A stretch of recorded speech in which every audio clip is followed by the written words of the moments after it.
Thank you for joining me today. This Saturday morning, it wasn't that very bright, but thank you for joining me. I am Dr. Huang, Tsai-Chun Huang, and I'm the research assistant professor from ITC, Institute of Textile and Clothing. And today, our topic is about art therapy. This online mini lecture is a joint lecture from our department and also the Faculty of Applied Science and Textile of Institute of Fashion and Textile and Clothing. So during our section, if you have any question, please just type in the chat box and I will try to answer your question in the end of our section for a Q&A section. All right? Brilliant. So today, I will start our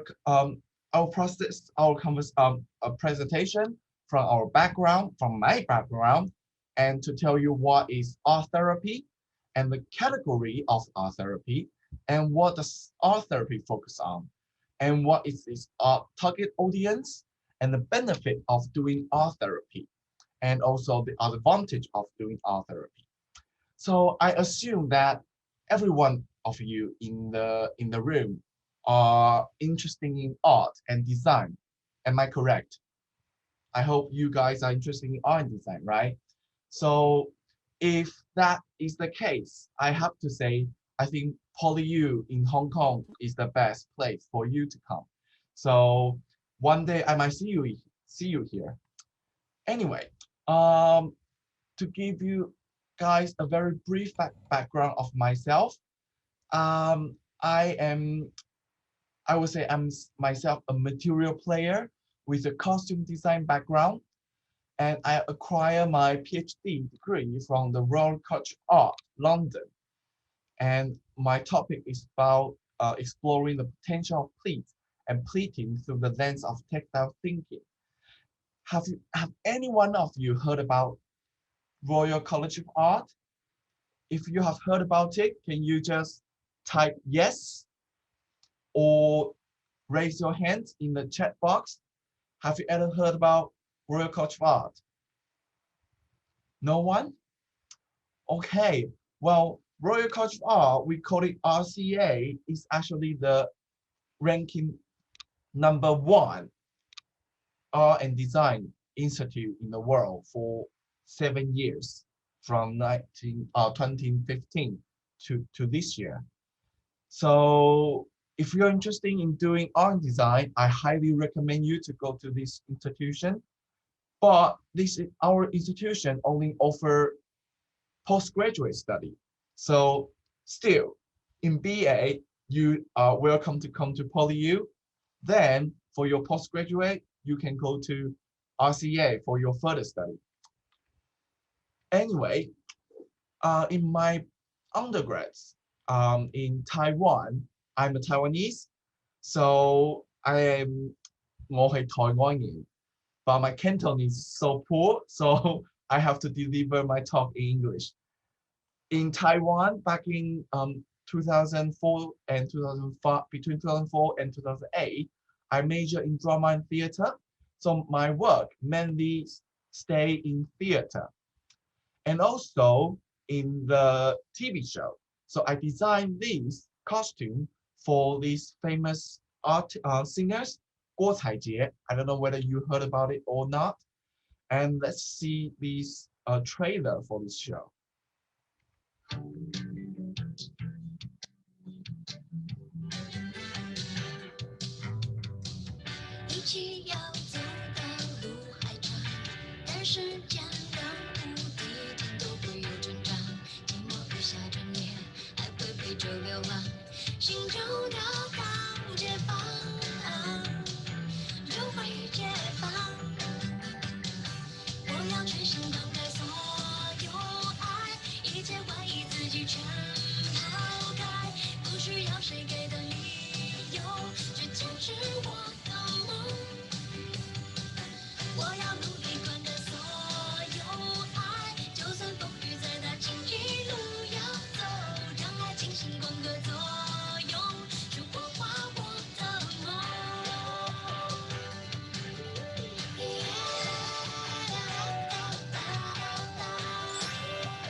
Okay, so this is a trailer.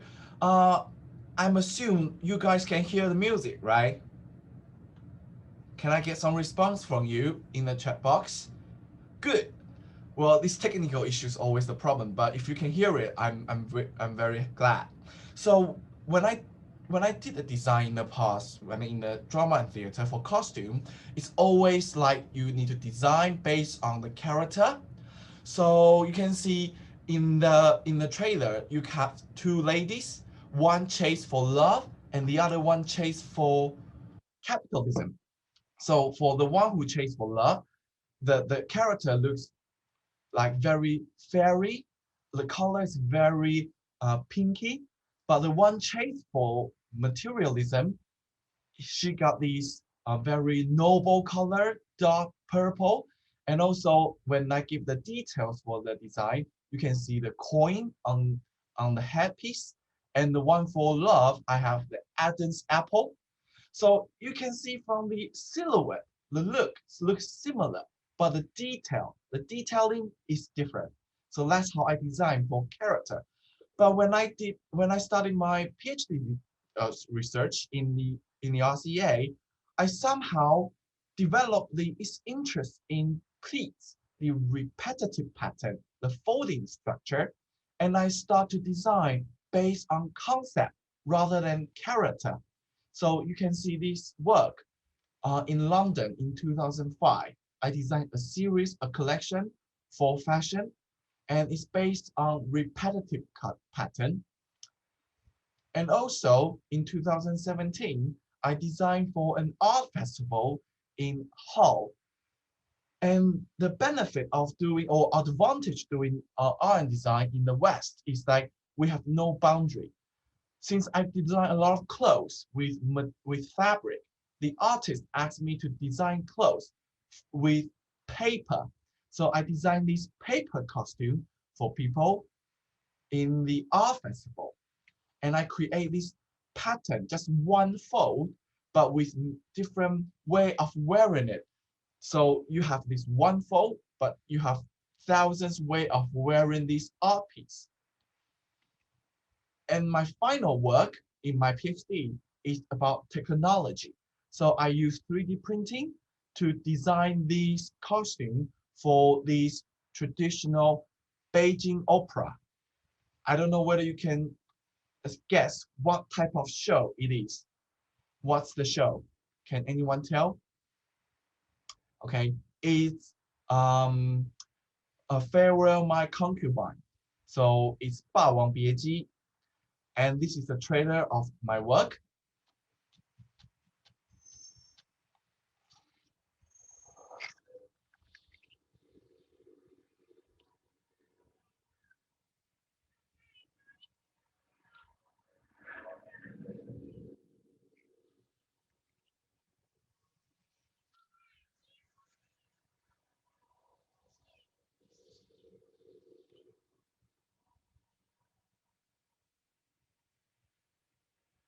So this project is fully sponsored by this Polish company, 3D printing company. They have the material, but they're looking for some exploration, new application. So we approach them, say we can design a costume with your material. And I try to combine pleating and 3D printing at the same time.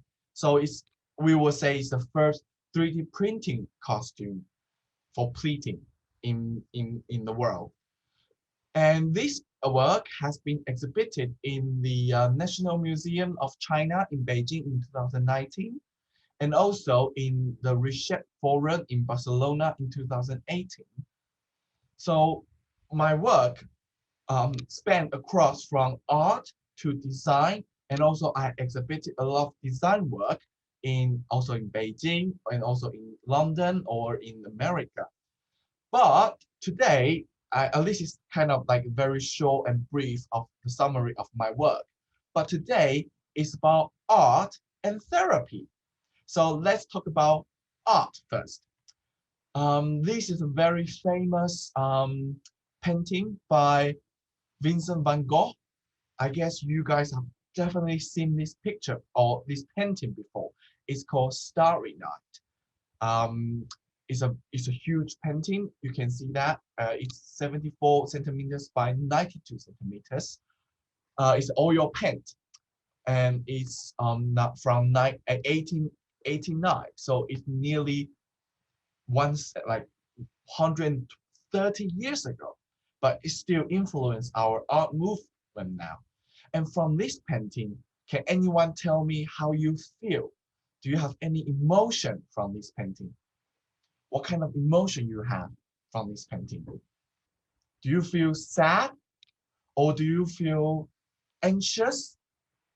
Okay, generally we can see that from these paintings we have Vincent used a lot of these, yes, like very tiny and layers of these short strokes of the paintbrush.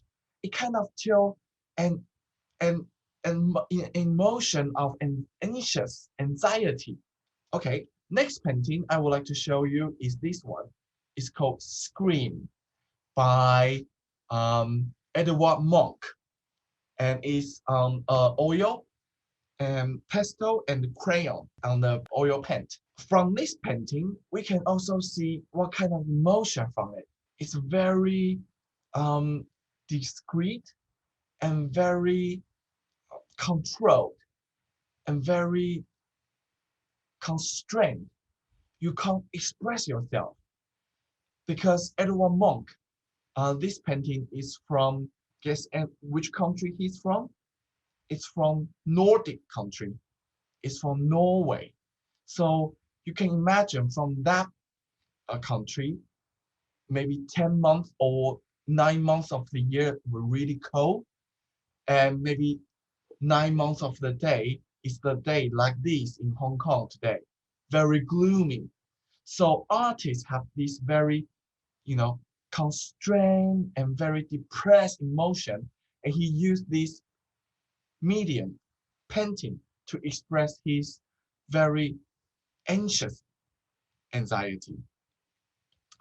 The next art piece I would like to share with you is this called Water Lily. It's by Claude Monet. This one, can anyone tell me what kind of emotion you have when you see this picture? Monet draw more than 200 pieces of this water lily, and some of them are really huge, could be like 3 meters by 1 meters. And in this picture is from Paris, is the museum, the museum of the Orange Gallery. So it used to be the orange farm for the royal family for French, but after the French Revolution, government make these French orange farm into a gallery, a museum or gallery. So it's called Museum of l'Orangerie. So you can see that in the museum, people sit in the room and try to experience these peaceful experiences in the museum. Okay, so we can see that our work do give you some emotion, and somehow if it has these healing functions. All right, so this is about art. And what about therapy? So today I would like to introduce this very influential, critical psychotherapist.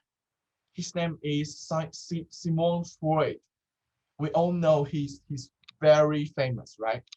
Freud tried to divide the mind into two categories: the conscious mind, or we call it ego, and also unconscious mind. And we all know that he said in our daily life, we we decided things with our conscious, but to be honest, how we are controlled is actually by our unconscious mind. So unconscious mind actually is divided into ID and the superego, or conscience. And in the hierarchy of the human conscious is actually conscious mind and the preconscious and unconscious mind.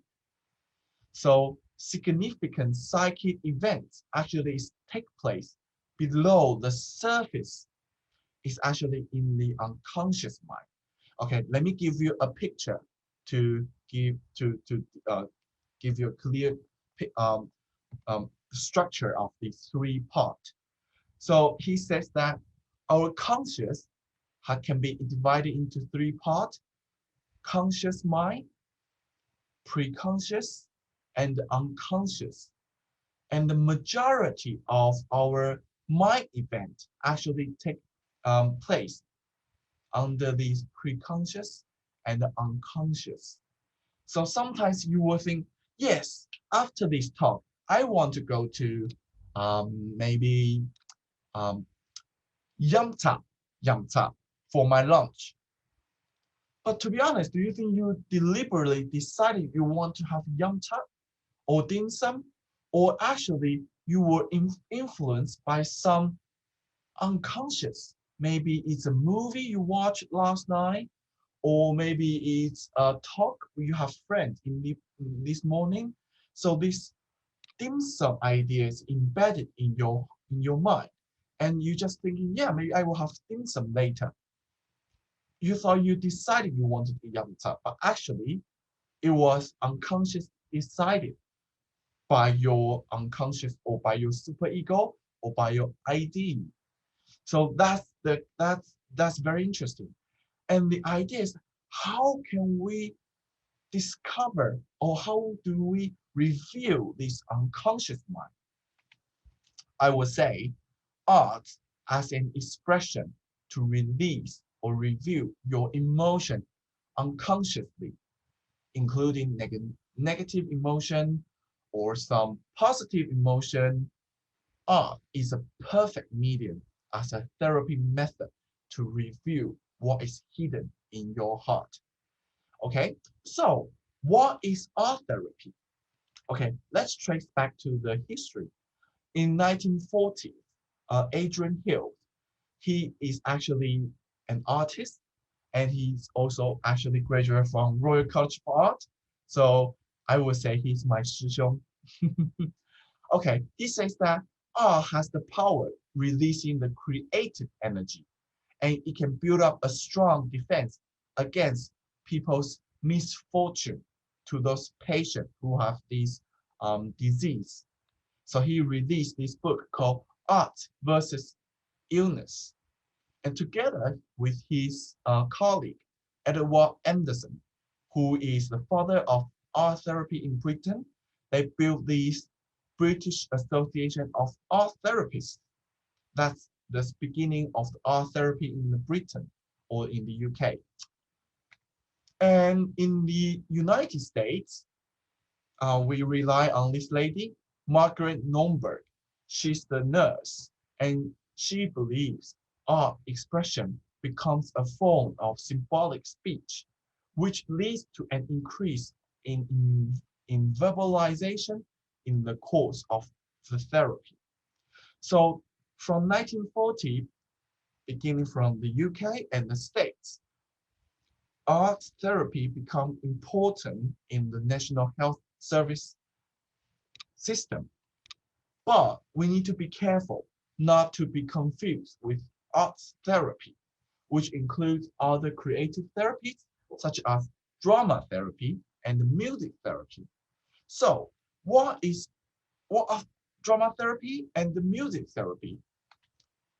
Okay, drama therapy is use the drama or theater process to achieve therapeutic goals. So usually start in the drama therapy, they will encourage the participant to tell their story or set their goals to solve the problem, to express feeling, to achieve uh, catharsis.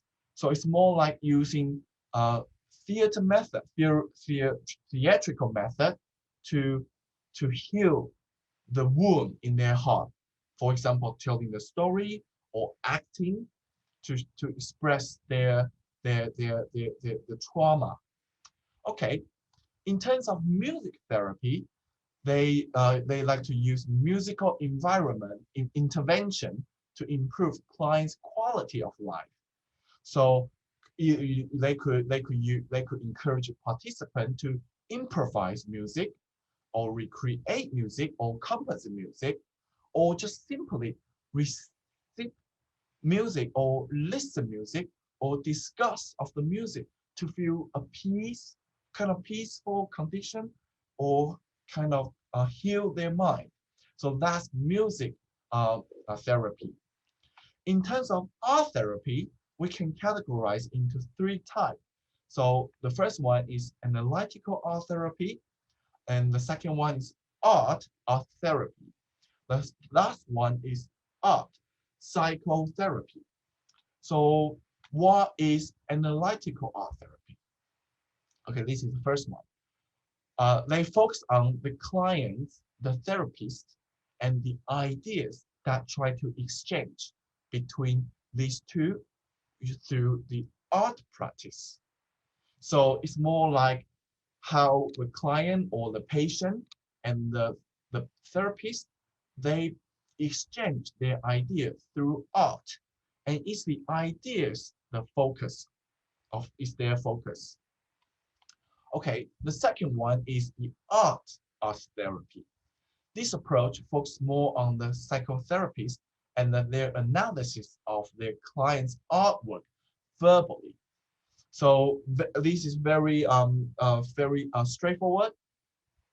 Usually is the client draws something unconsciously, then the psychotherapist will analyze their drawing and use their words to explain what is in their unconscious mind. All right. I would like to show you one film clips with very famous one to show what is art as therapy. This is from the um, film from Korea called 寄生上流.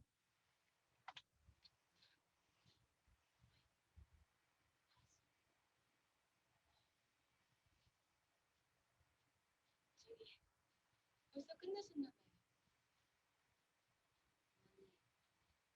제 옆에 와서 좀 기다리세요. 다솜이도 올라가 있어요.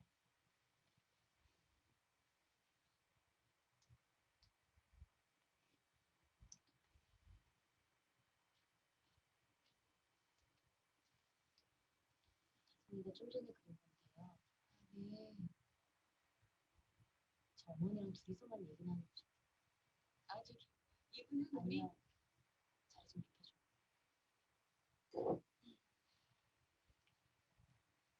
어머니, 제가 아까 미술심리학, 미술치료 쪽으로 공부 중이라고 말씀드렸죠? 네. 다솜이한테 무슨 일이 있었나요? 이러면 솔직히 말씀을 드리면 제가 다솜이를 망칠 수 있을지 없을지 판단을 하려면 그런 거 짚고 넘어가야 될 것 같아요. 제가 갑자기 어쩌죠? 괜찮습니다. 보통 그림 우측하단 이쪽 부분에 스키조프레니아 존이라고 해서 신경정신과적 징후가 잘 드러나는 곳이거든요.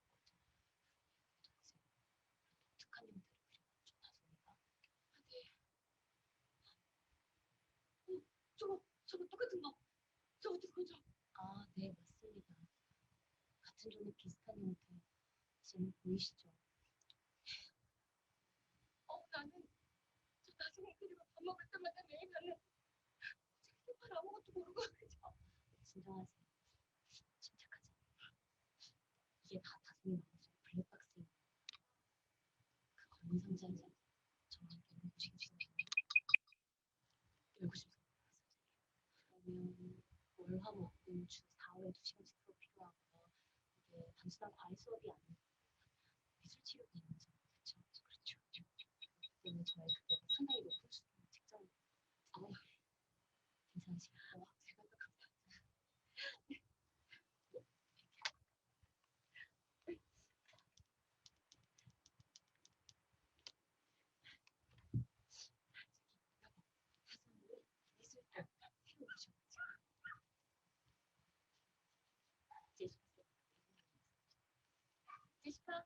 Is he still here? 안녕하세요. 발성이 잘해줍니다. 네, 저희 여기서 시간 없네요. 괜찮습니다. 그럼 뭐 좀 모습 보겠습니다. 이렇게 밤늦은 시간에 너무 흥정이라고 하시면 좀 그렇잖아요. 그죠? Okay. Someone respond that you can't hear the voice. Does that happen to others, or is just Xiongling Liu's problem? Can others hear the sounds? Okay. Well, we don't have much video afterwards, so maybe we just focus on my talk. Is that okay? All right. So this video from Parasite. Have anyone watched this one? I think it's a very famous films, like at least it won the Oscar last year, the best picture. So this one tells how this art as therapy is undergo, like after drawing, and they explain through language, like verbally language. That's the second category of art therapy. Okay, the third one is art psychotherapy. So this one is a bit different. They don't talk about what they draw. Through the lens of art as therapy, some art therapists practicing art as therapy believe that analyzing the client's artwork level is not enough. It's not essential. It's more important, like the creation process is the most critical. So it's how you draw the painting, and while you draw, you express your emotion, and all the emotion through the process. That is the healing power. Okay, so this is another short clips to tell art therapy in action.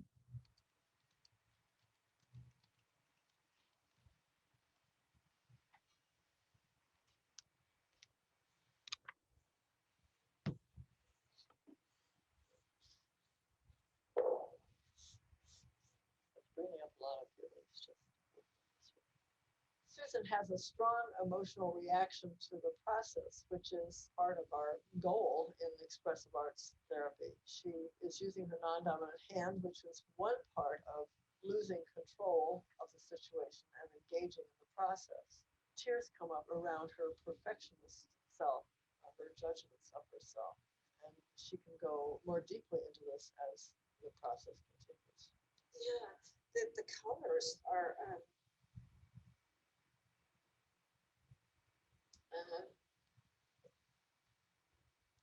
for me it feels like a celebration of who I am. Oh, okay. I haven't allowed myself to do that lately. So this is a celebration of who you are. And a chance to really allow yourself to do that. Okay, so you can see that clearly. It's more important sharing during the process rather than just analyze the painting itself. Okay, so this is the third type. So what does art therapy focus on exactly?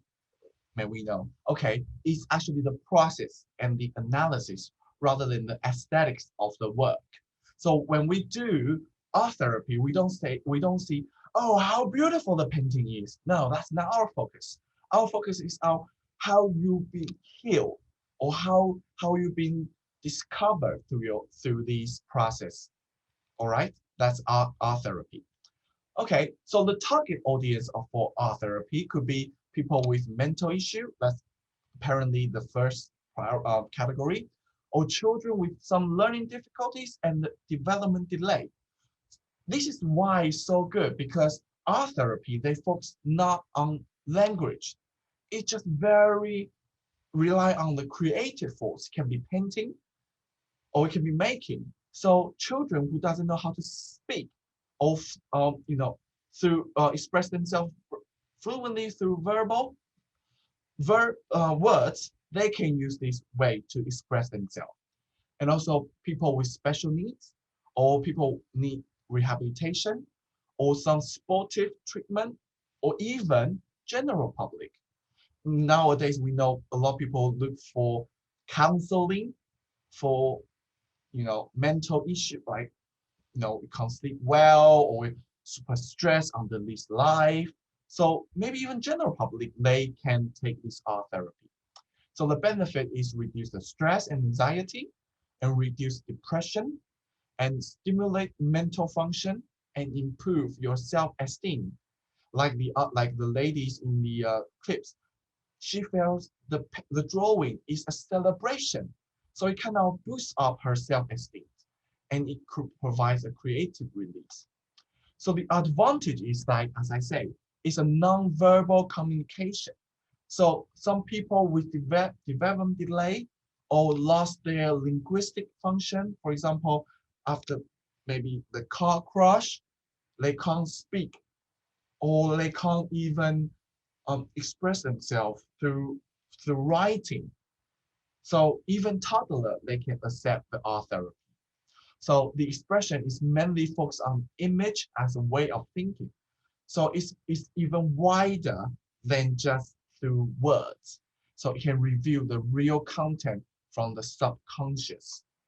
So me as an artist or designer, I also like teach children to work on art as a form, as an expression.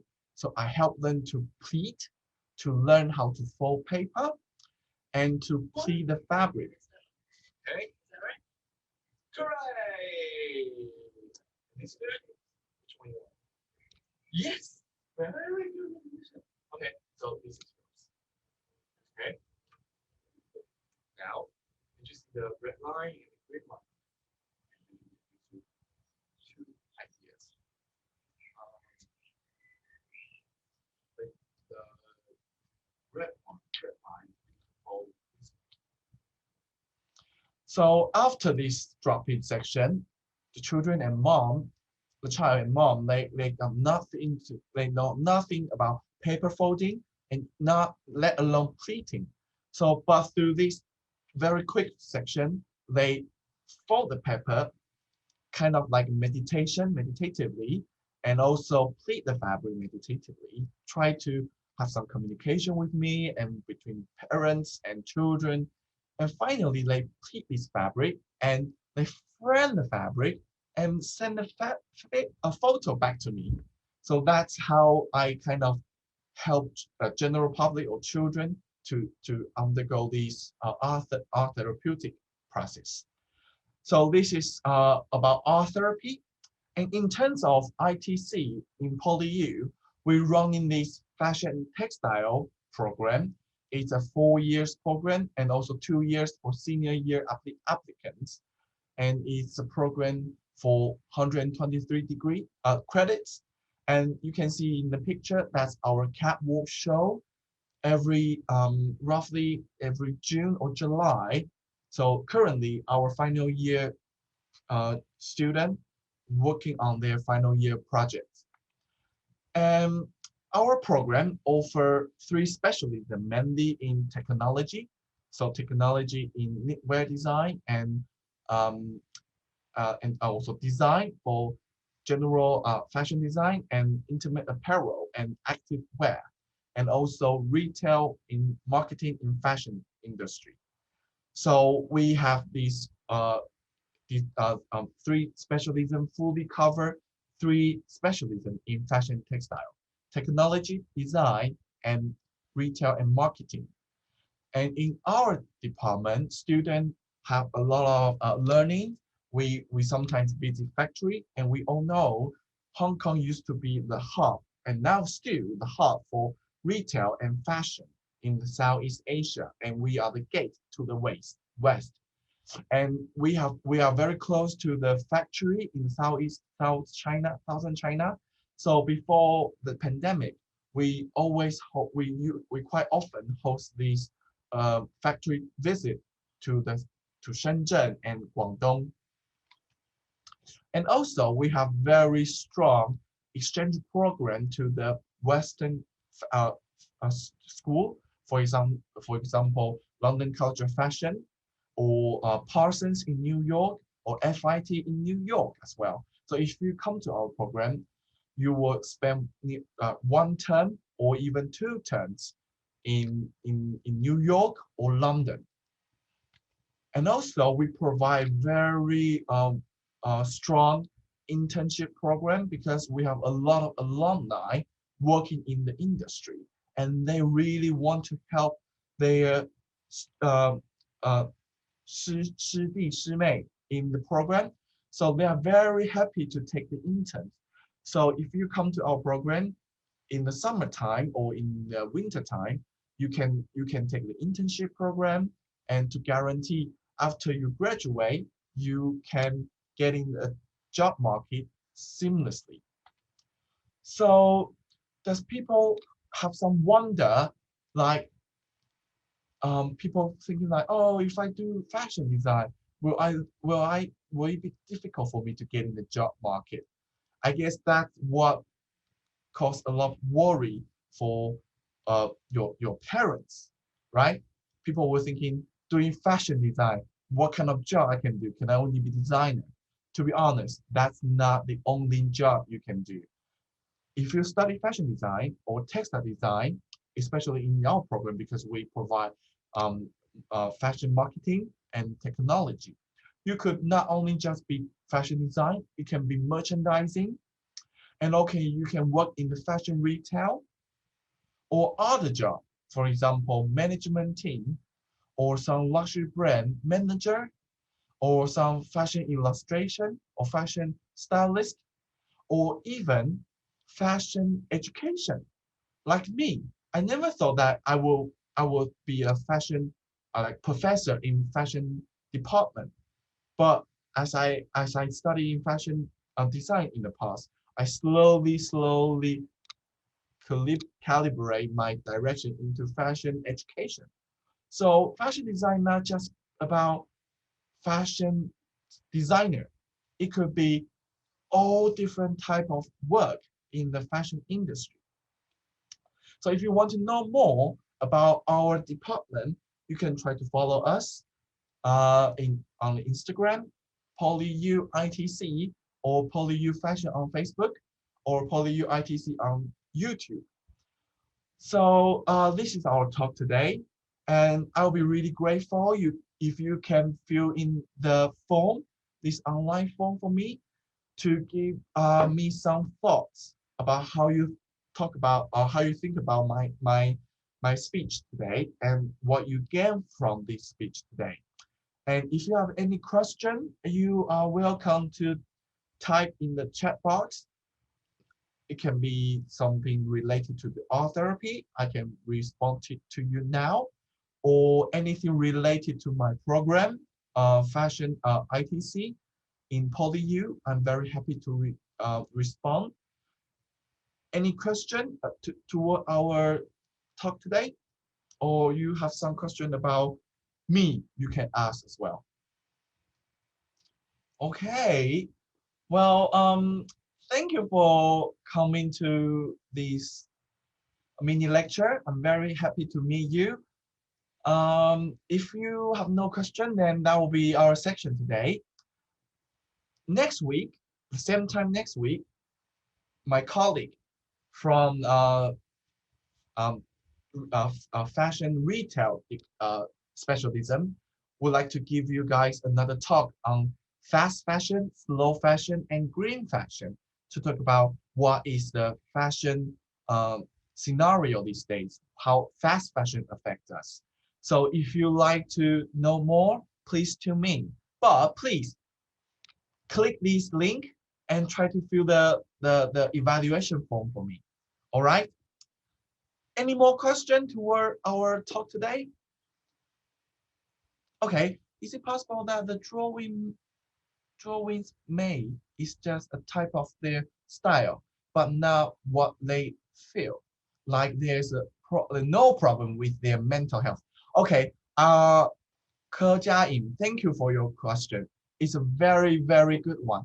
You've been really straight to the point. What if the design or the drawing or their artwork just show their personality? It's nothing to do with their mental problem. Okay, first, I would like to say, when during our education, you are cultivated to to have this type of drawing style. So it is on your drawing style, and your drawing style somehow show your mental status. Maybe it's not a problem. The reason why we can't see that because we are not trained as a psychoanalyst. So we don't know how to analyze their drawing in that particular style. And second, when they are executive this type of art therapy section, they have this briefing to guide them, try to draw in a more free way, try to abandon what they have been cultivate for a long time. So their drawing will be in a more free, a more boundaryless way, no boundary. So their drawing for art therapy wouldn't be their usual drawing. That's how art therapy is conducted. Do I answer your question? Okay, that's a very good question because we always thinking, yeah, this painting just come out naturally. Does that really reveal mental problem? Well, if this drawing is not drawn under this art therapy section, maybe it's not that easy to reveal the problem because art therapy section somehow we have a lot of leading or guiding section, pre-section before getting to this real drawing section. Okay, more question? Okay, so if there's no more question, please click this hyperlink in the slide and fill the evaluation form for me, please. And thank you for joining me this beautiful Saturday morning. And I hope you gain a lot of knowledge today and enjoy the rest of the weekend then. Bye-bye.